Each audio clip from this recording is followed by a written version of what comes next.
पहलगाम हमला और ऑपरेशन सिंदूर पर मुझे बोलने का मौका दिया, मैं आपका धन्यवाद देना चाहती हूँ। सबसे पहली बात जो मैं कहना चाहूँगी वो यह है कि हमें अपनी देश की सेना पर गर्व है। उनके शौर्य, सामर्थ्य, पुरुषार्थ, साहस, पराक्रम, वीरता और बलिदान को मेरा शत शत नमन। हमारी सेना ने हमेशा मातृभूमि की रक्षा करी है और पूरी तरह समर्पित होकर करी है, और इस समर्पण के भाव को हम सदैव और इस समर्पण के भाव के लिए हम सदैव अपनी सेना के कृतज्ञ हैं और रहेंगे। सेना हमारा अभिमान भी है और सेना हमारा सम्मान भी है। सभी सैन्य बल और सुरक्षा बल जो वीर गति को प्राप्त हुए, उन्हें हमारी भावपूर्ण श्रद्धांजलि। बॉर्डर पर भारत के जिन नागरिकों ने अपनी जान गंवाई और जो घायल हुए, उन सभी परिवारों के साथ हमारी संवेदना है। पहलगाम की जो आतंकवादी हमला 22 अप्रैल को हुआ, वह कहीं ना कहीं भारत की सुरक्षा पर आघात था। जहां एक तरफ सरकार यह कह रही थी कि सब कुछ नॉर्मल है कश्मीर पे, तो कहीं ना कहीं इस सरकार ने नेशनल सिक्योरिटी की कीमत पर कश्मीर में नॉर्मलसी का जो नैरेटिव सेट करने की कोशिश करी। पहलगाम की घटना कहीं ना कहीं उसी का अंजाम भी है। हमारा सवाल सीधे सरकार से यह है कि आखिरकार यह घटना क्यों घटी। आखिरकार पहलगाम में बाइसान वैली में जहाँ हज़ारों टूरिस्ट रोज़ जा रहे थे अपने परिवारों के साथ, और मैं पूछना चाहूँगी सरकार से कि अगर आपके परिवार के या हमारे परिवार का कोई भी सदस्य कश्मीर जाता, घाटी में घूमने जाता, तो बिना सिक्योरिटी के क्या आप उन्हें भेज देते? बिना किसी सुरक्षा के आप उन्हें भेज देते? तो क्या एक भारतीय की जान की कोई कीमत नहीं है? कहीं ना कहीं जो यह घटना घटी है, इसके लिए पूरी तरह से यह सरकार जिम्मेदार है और इसको रिस्पॉन्सिबिलिटी भी लेनी पड़ेगी और अकाउंटेबिलिटी भी सेट करनी पड़ेगी। और जिस समय घटना घटी तो भारत में अमेरिका के वाइस प्रेसिडेंट JD वांस भी यहाँ मौजूद थे, और जब भी इस तरह के VIP गेस्ट भारत में होते हैं तो हमेशा कश्मीर घाटी में सुरक्षा बढ़ाई जाती है। लेकिन इस बार जो ये चूक हुई है, और यह खाली बरसान वैली की बात नहीं है, 60 और ऐसे टूरिस्ट डेस्टिनेशंस थे जहाँ पे कोई भी सुरक्षा नहीं थी, और आपके कहने पर ही, भारतीय जनता पार्टी की सरकार के कहने पर ही टूरिस्ट कश्मीर जा रहा था, इस भरोसे के साथ, इस विश्वास के साथ कि वह सुरक्षित है।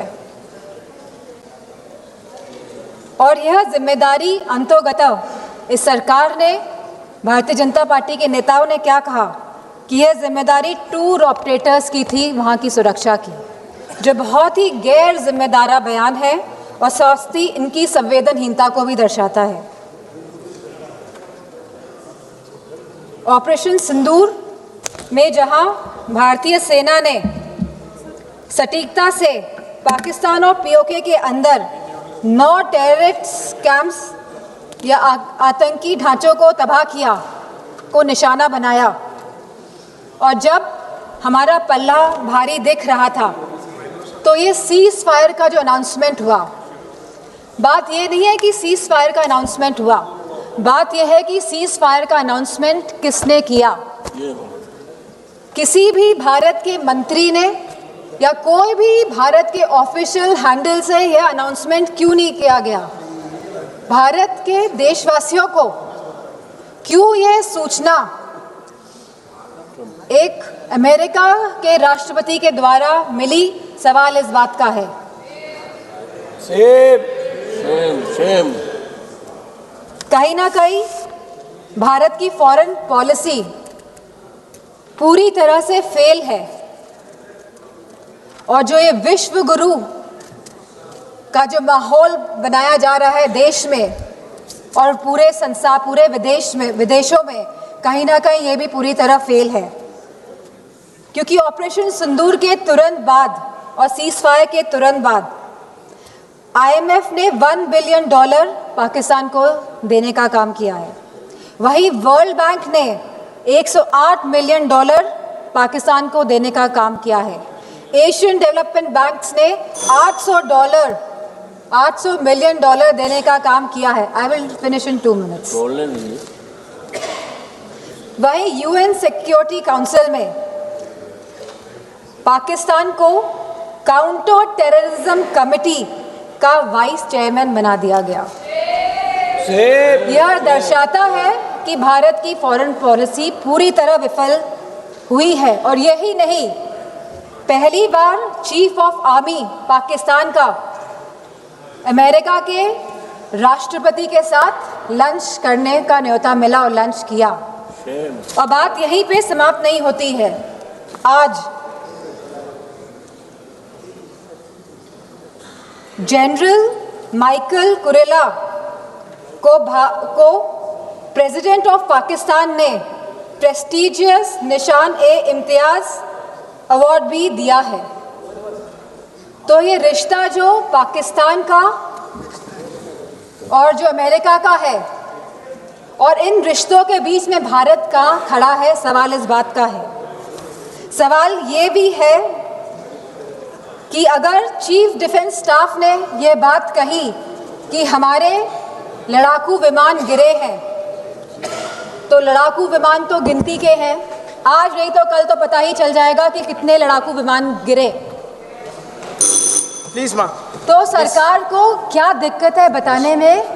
सर 2 मिनट्स कि please 1 minute, please conclude. Only 2 minutes last. 1 minute, 1 minute. कितने लड़ाकू विमान गिरे हैं, और ये लड़ाकू विमान जो गिरे हैं ये क्यों गिरे, ये भी सरकार को बताना पड़ेगा।